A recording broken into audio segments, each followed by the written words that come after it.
been over 20 years, so I think it's safe to ask, but if not, you could let me know.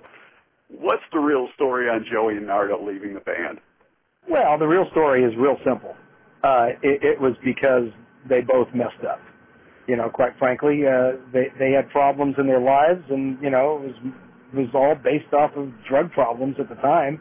And, of course, as everybody knows, it's no shock to anyone that the 80s was a bad time for drugs and cocaine and all kinds of stuff, and it got the better of them, the both of them. And unfortunately, it was something that they were not willing to fess up to and change. And we couldn't go on that way because it had affected the band, it affected the playing, it affected everything. And so we knew that if the Y&T was going to survive and keep going, we had to make a change and we had to move on. And it's, you know, if you'd asked me the same question 10 years ago, I wouldn't have told you anything because, you know, I don't like to bring people's personal lives out to the public, but this is all old news now. You know, it's the stuff that happened 20-something years ago, and you know, Leonard was the first person to say to me, you know what, once he learned his lesson afterwards, he said, you know, I would have kicked myself out too if I were you guys, you know, because he knew what kind of shape he was in at that time, and it was not a good deal. So, you know, that was it. Leonard's always been a character. So yes, how did you and Phil avoid the pitfalls of the 80s then? Well, you know, I mean, it's never easy. First of all, you know, Phil and I got the brunt of that because, you know, we weren't going to tell anybody anything. We were just going to say personal, you know, differences or musical differences, you know, because we like to take the high road and we don't like to, you know, bring anybody down. And for that, we knew we were also going to get a lot of people that are going to speculate and think, oh, it's probably Phil and Dave just wanted more money or this or that or whatever. And you know what? We just sit there and took it because, you know, I would rather do that than drag, you know, my fellow band members into the mud, you know, regardless of whether they screwed up or not and made our life, you know, miserable for a while there. And, you know, but like I said, that's the only reason I won't even tell you about it now is it's so old and it's so, you know, everybody knows already for the most part, or if they don't know, it's no big shock.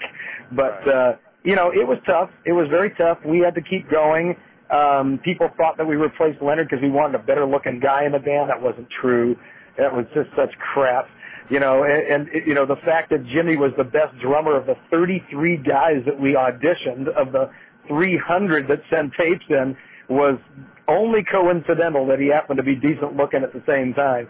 He was just the best guy for the gig at the time of all the guys that we had auditioned. He played the parts that Leonard played, which are not easy to do, better than anybody because he had an amazing amount of chops.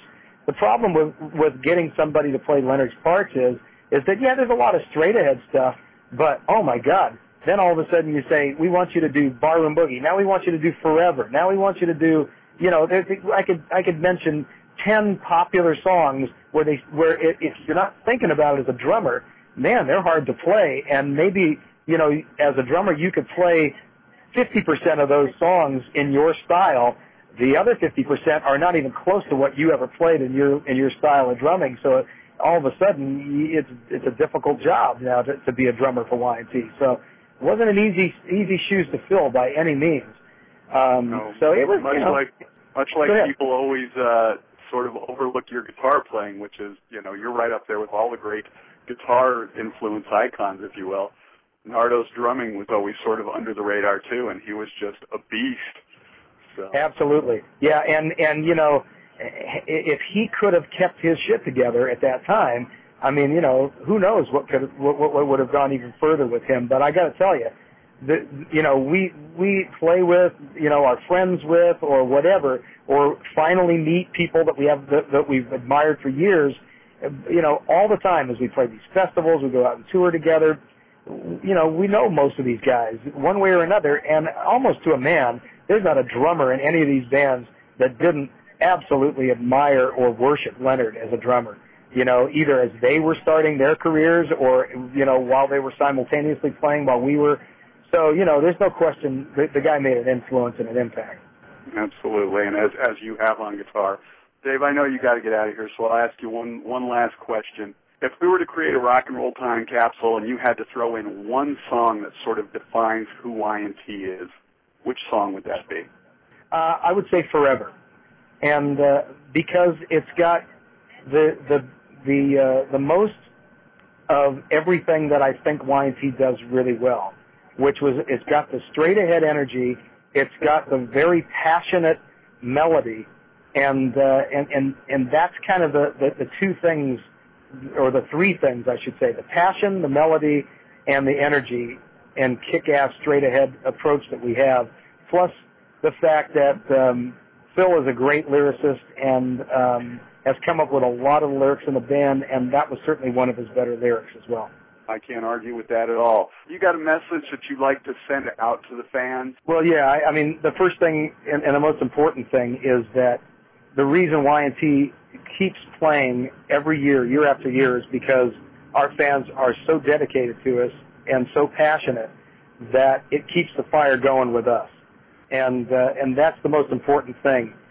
And realistically, you know, when we play for a Y&T audience, it's like we're at home no matter where we are in the world. And that's what makes it special for us. There's no question that these fans are just as dedicated and passionate as we are when we play on stage. And that's what means everything about live performance. Dave, thanks so much for taking the time, and we look forward to seeing you out on the road. All right, cheers. Same to you. Bye-bye. Straight out of Main Street.